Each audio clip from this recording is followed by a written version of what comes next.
আমার তোতা পাখি কাঁদছে কেন? চুপ করে থেকো না, বলো। আমার বাড়ি থেকে বিয়ে ঠিক করে ফেলেছে কি সর্বনাশ! কোথায়? এক ডাক্তারের সঙ্গে। সামান্য একটা ডাক্তারের সাথে? তোমার বাবা মারা কি মূর্খ? ওরা বিজ্ঞানী চেনে না? আমি তো বিজ্ঞানী হব।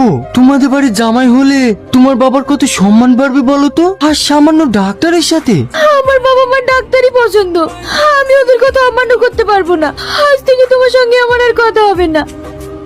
ভালো থেকো। তার মানে তুমি চাঁদে যেতে চাও না? কেমন দিলাম বল? তুই কিন্তু সেই দিয়েছিস। শালা একদিনও শান্তিতে থাকতে দিল না, বলে কিনা বৈজ্ঞানিক হবে। কোথায় আপনার ছেলে? ঘরের ভিতরে 3 দিন থেকে কিচ্ছু খাইনি। ঠিক আছে, আমি দেখছি। এটা আপনার ছেলেকে টাইম মতো খাইয়ে দেবেন, আস্তে আস্তে ঠিক হয়ে যাবে। হাই, আমি তোমাকে ভীষণ পছন্দ করি। I love you.